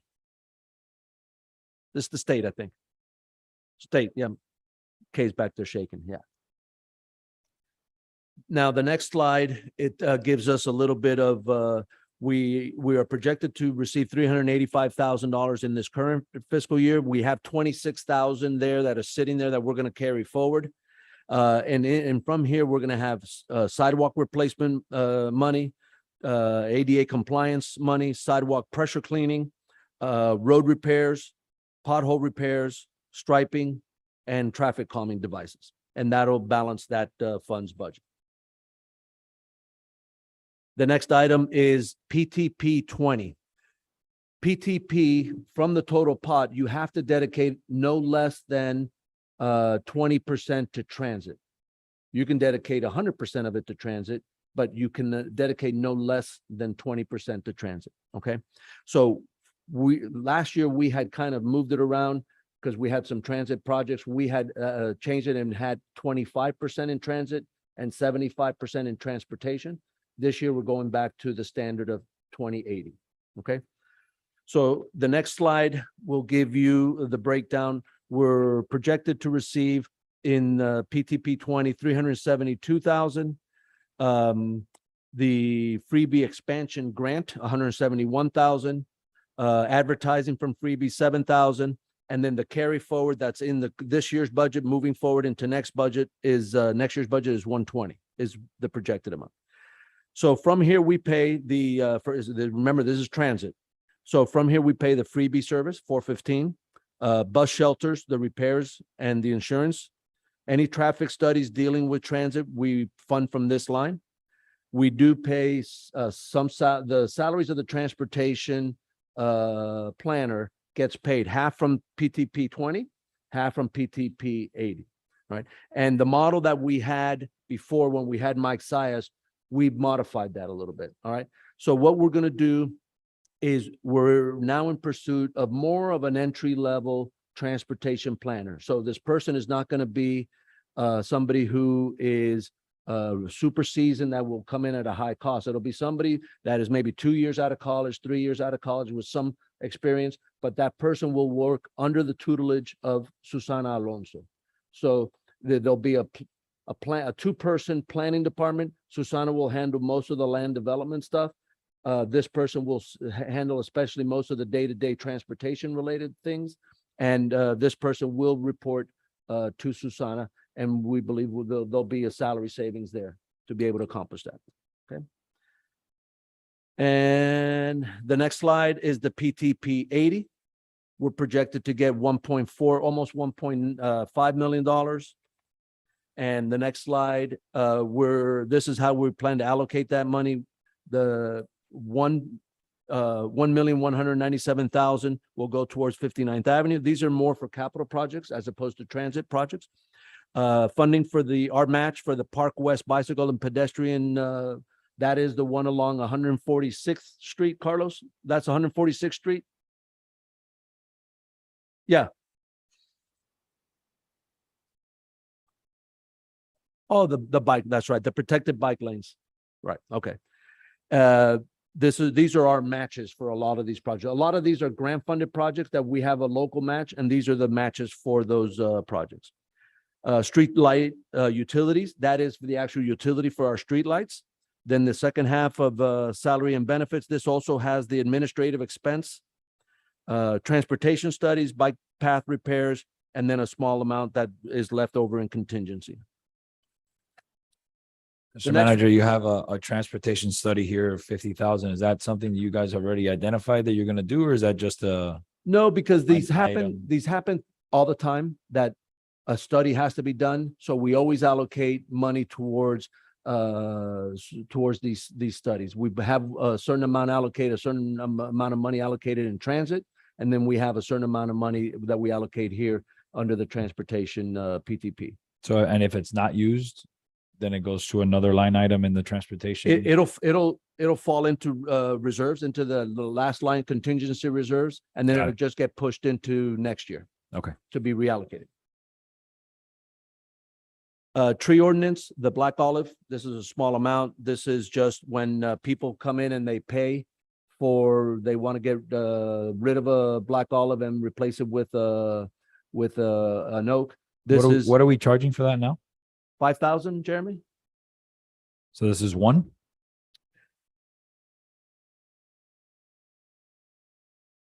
The price for the entire removal and replacement, it can vary anywhere from low about $1,000 up to I want to say it's like 1,500, 1,600.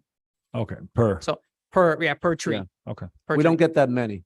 And the one thing that I could tell you is Jeremy and his group does a great job, because we don't want a stretch of road and somebody come in and wipe out, 5 or 6 different black olives, and now you've lost your canopy, right? So they make sure that if somebody wants to get rid of 3 trees, they're going to get rid of one now, the next one in whatever 5 to 8 years, and then so that the canopy on that street doesn't get destroyed. So they do stagger it. Got it. The next one is the new fund, and this is the micro mobility fund from the registration fees from the different companies. And this money can only be used the enhancement of infrastructure and the experience of pedestrian and bicyclists. So we haven't really figured out exactly what we're going to do with this. That's why it's all sitting in contingency. It's a new fund, and once we get whatever we do with it, it will come back to you for you to approve the expenditure. Repeat there, what can it be used for? Enhancement of infrastructure and the experience of any pedestrians and bicyclists. Got it. It's only 26,000. It's not a big number, but that's what it'll be allocated to meet the. Well, I was actually there's an area of town that I was walking around the other day, close by your house on Sable, where they don't have at the end of a block, you have the piece of the sidewalk that goes, it's all grass to cross. So it's really not a complete sidewalk. They don't have an area where you can, if it's the street's curving in to get across to the Yeah, they street. got to go through, and that's a lot of the ADA money goes towards those things, right? Because somebody who has a disability, who has in a wheelchair, whatever, they can't go through the grass, right? So we're in the process. It's a little by little Yeah, process. there's a whole area around that Sable Drive area that whole street needs those complete. Is that something we could use this for? I don't know. No. We'll look at the ordinance that created this Uh-huh. and see exactly what the allowable uses are. And we'll see how we can allocate this money. All right. The next one is the mobility fee. As I've probably stated multiple times, the mobility fee is something that historically was getting forecasted and budgeted. And I think it was getting us in trouble because of the uncertainty. Really, these projects that people come in and talk to us about are never done until they're done, right? And they don't pay the mobility fee until they come in to pull permits. So sometimes from the very first time that they come in to talk to us and they say, hey, we're planning to do this, A, B, C, and D over here at this location.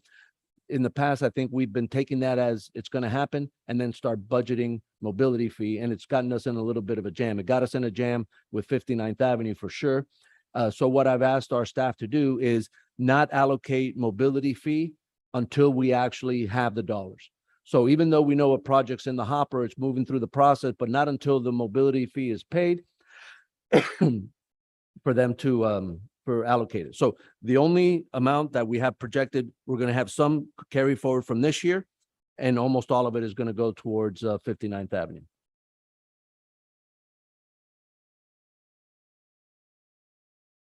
All right, special revenues. The special revenues are large park funds and greenway funds. These are monies that they have restricted uses. It's about $440,000. One of them is already allocated for earmarked for Miami Lakes Greenway, 77th Court. It's a project that's this is our match, right? It's a grant funded project that we're going to match this. It's not slated to happen until fiscal 24.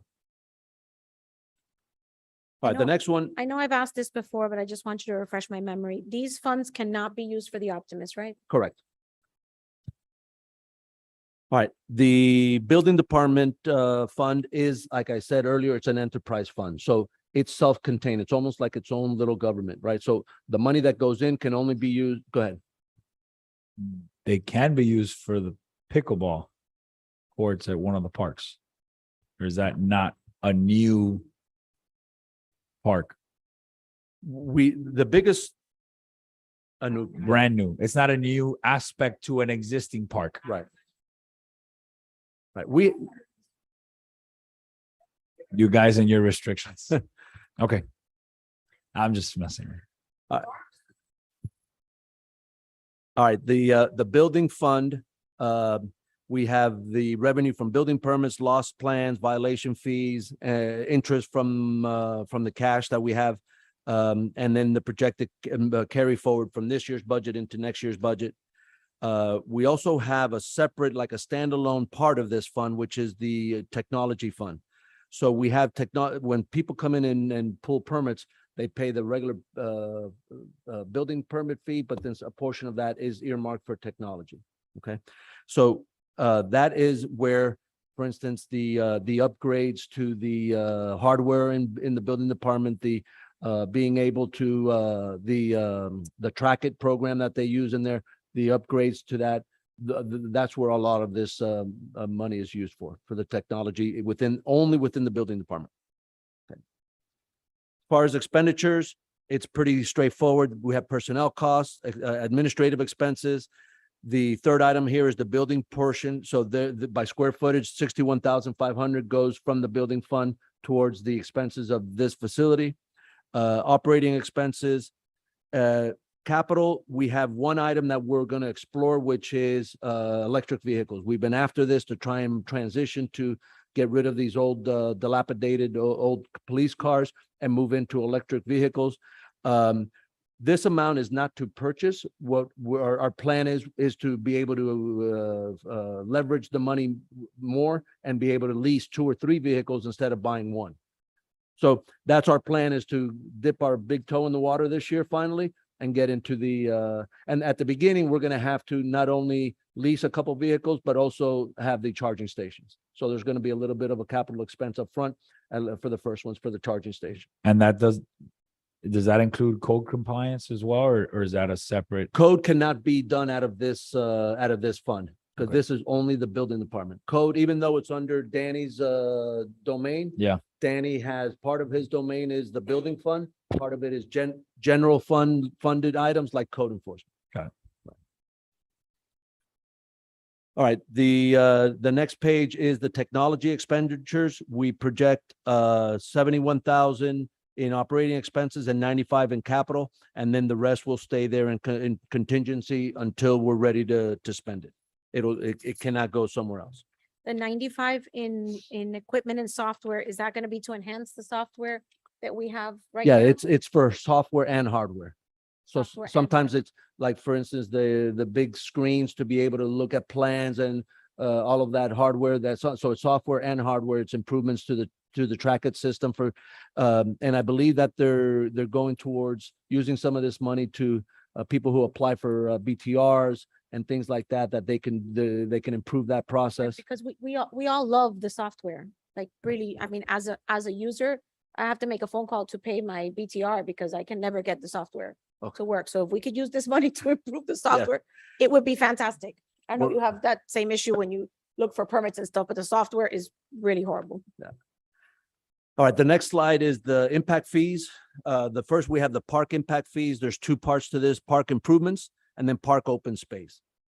We have the public safety impact fees that we already talked a little bit about, that's going to be targeted towards the LPR program, and road impact fees, which is something new this year that we have in here because we have a request that we're moving through the process at Dade County. It'll be part of the funding mechanism, part of the funding strategy for the 59th Avenue. $1.8 million of road impact fees that we're helping to fund the 59th Avenue.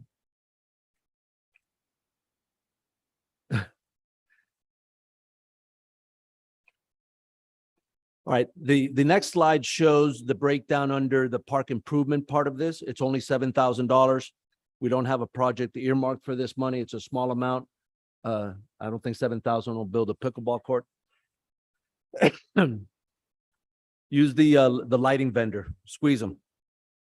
The next amount is the park open space. This is the one that's really restricted. It's only for acquiring new space. It's the $1 million that we have here. It's been sitting here for a while. And what we have this earmarked for is hopefully someday, somehow, the part 3, right? We had a portion that was earmarked for the 154, the bridge park. That's not going to happen. So everything here is going to be earmarked for part 3.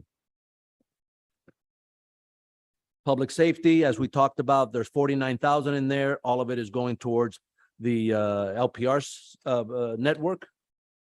Road impact fees, we have this almost $1.9 million that is going towards part of the funding for the 59th Avenue project. Now, as you know, there's 2 things in the hopper. Now that we're on a side here on 59th Avenue, 2 things in the hopper, right? One is a appropriation request at the state level, and a separate one is an appropriation at the federal level. All right. If those 2 items come to fruition, that we'll know in the next few months, then we may be able to redirect some of the current PTP money that's in 59th Avenue back towards some of the infrastructure items. So that is our hope. We're pushing hard. We had a conference call, Councilmember Dieguez and I had a conference call with the federal lobbyist. They had hoped that they'd pass a federal budget through the normal process before the end of the fiscal year, which is September 30th. It looks like they probably will not be able to. They're going to pass what's called a continuing resolution just to keep the government running past the end of September. Then in the lame duck session, so before January, that's when they'll go back and then do this. And then the earmark is there that sponsored by Representative Diaz-Balart and we should be good for the federal money. Okay. All right, debt service. We have four elements to the debt service. We have the special obligation bonds series that was for the construction of this facility. That payment for this year is $542,000. Those bonds mature in 2040. We have the famous QNIPS that was county issued for improvements to pocket parks. That bond matures in 2024, so we're almost done with that one. That annual payment is this year is $142,000. We have the stormwater utility revenue bonds. That one was county issued also. That one also is going to mature soon. 2024, that one debt service is $73,000. Similar, we have a FEMA funded stormwater project that the county issued for canal dredging. That one matures in 26. So we're not too far from that one. And then finally, we have the big one, which is the one that was approved for our stormwater project program, which was the 2021. That one, the maturity is 30 years later in 2051. The annual payment for that is a little over $800,000. The FEMA one is 15,734. It's not on the slide, but just for the record, Which one? Oh, the FEMA one. That's right. 15,734. 15734. All right, the stormwater utility fees, we are projecting that the revenue for this year is going to be $2.5 million. On the next slide, you'll see the revenue there, the carry forward from this current year. We'll have a total in the fund of 4.2. And this is the breakdown on the expenditures. From the stormwater utility, obviously the debt service on the bonds are paid. We pay for the items that you see on here with regard to canal maintenance, repair and maintenance. Our back truck is paid out of here for that, the personnel for that and the actual truck. And this is the entire stormwater utility fund. Facility maintenance, the source of the revenue here is all internal sources, right? So I've already talked to you about the three sources. One is from general fund from administration. The second one is general fund for police for their square footage. And the third one is from the building fund for their square footage. Okay, and from here, we pay the salaries of Dario and Joseph, the ones who oversee the facilities. We pay for the utilities, repair and maintenance. Now, this repair and maintenance is all the things that the sinking fund doesn't cover. Sinking fund is for bigger capital type things, the replacement of something that's worn and so forth. This is for the everyday repair and maintenance.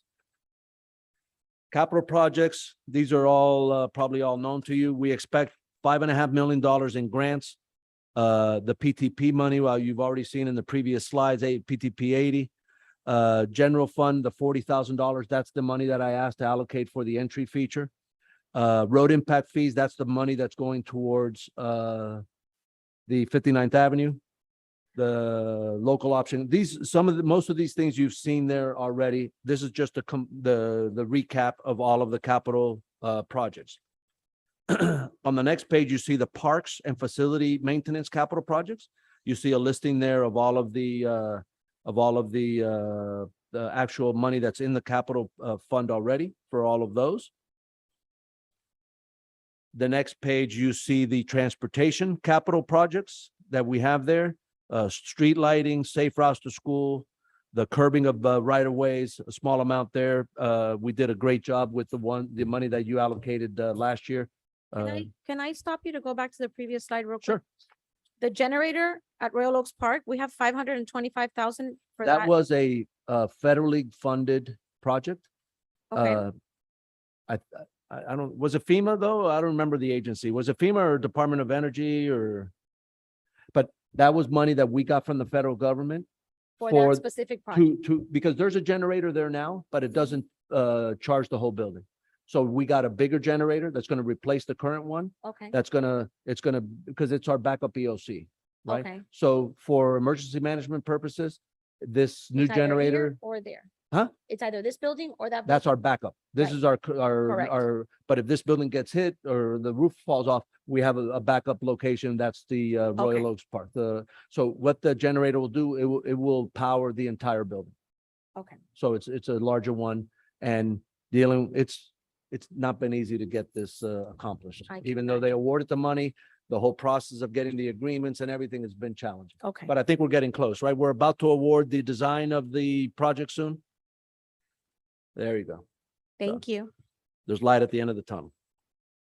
All right, transportation capital plan, you see them, the street lights, the curbing, the greenway on 146, the fairway bike lanes. These are all projects that are in the capital fund already, and these are the funding levels. 59th Avenue, you see, and then there's a portion there in contingency. Stormwater, drainage capital improvement, the only one that's out there now is the Royal Oaks First Edition, 373,000. The next slide is a recap of the stormwater bond fund. $16 million are in there. It's all in contingency because we don't award it until we put the project before you for you guys to award the construction. Once you award construction, then we create the project and we move it from contingency into the capital fund to the specific project. And the same holds true with the money that comes from the American Rescue Plan. And by the way, if you remember, that money was divided into two tranches. We just recently got the second tranche. So now all of the money that's coming from the American Rescue Plan is now with us now. And this one, Go ahead. no, I'm sorry. And is this more than we expected? No, Or we it was spent, always that number? it was always about that number. I I- think it was like 15 million. So we've spent a little bit from Oh, it okay, already. okay. Because we spent some on design services for some of and remember, both the stormwater bond and the rescue plan money, you guys decided, Mhm. all of it goes into drainage. So some projects have already started being designed. So Okay. that's why I think the total number from ARPA was about $15 million, right? So there's some money that's been spent Okay. on. I was design. remembering 13 for some reason. Just a question. These funds are funds that we have in an account. Yes. Or is that I'm assuming this is an interest bearing account that Yes. we make interest. Yeah. Okay. All right. Just making sure. We, Kay and before her, Ismail, they do a great job of managing the cash flow to make sure that we have the cash that we need when we need it. And if there is money that we can invest in a CD or whatever, or a little longer term, Yeah. that they do it so long as the benefits outweigh the We risk, need right? flexibility to move it. Right. What is the average return that we're getting on this 16 million and the 14? Do we know? 1%, 2.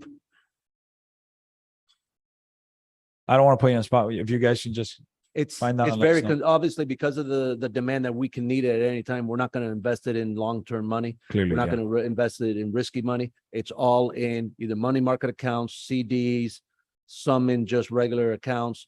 There's some pooled, SBA has a pooled money that we can invest in. They have a fund that we invest in, but it's a cash account. Got it. All of these are very liquid accounts. Okay. Yeah, that's why the return is not, but, and by the way, Kay, correct me if I'm wrong.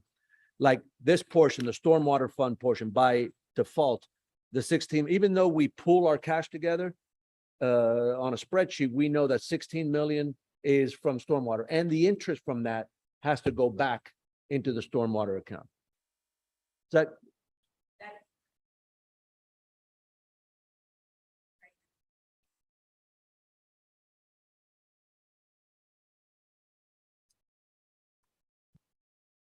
Yes, we have two CDs right now. One CD we have for the ARPA funds, a portion of it.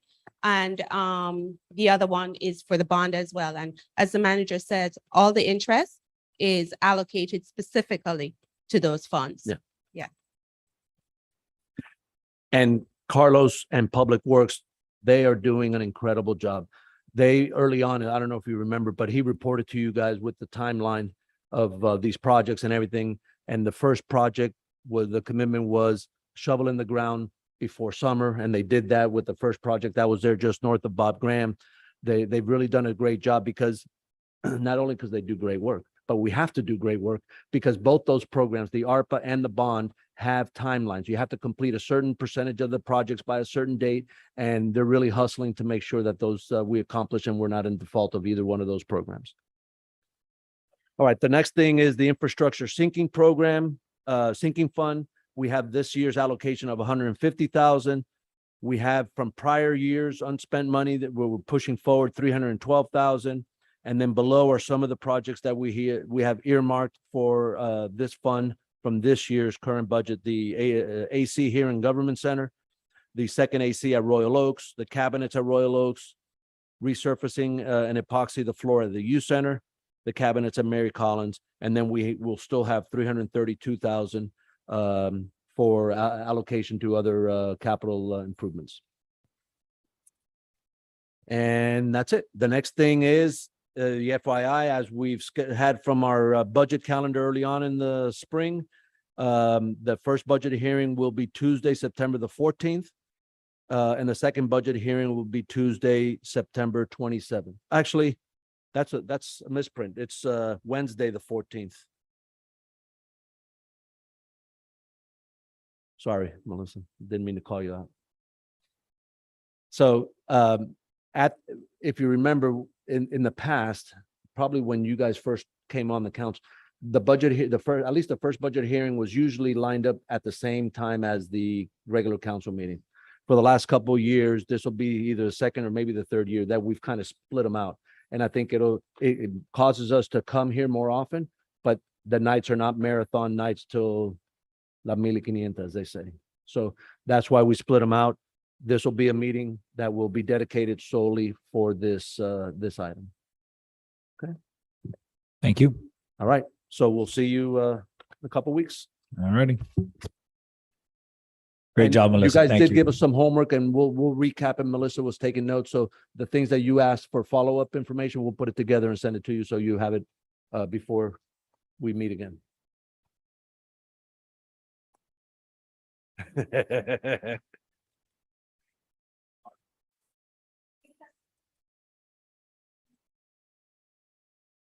Thank you, Melissa.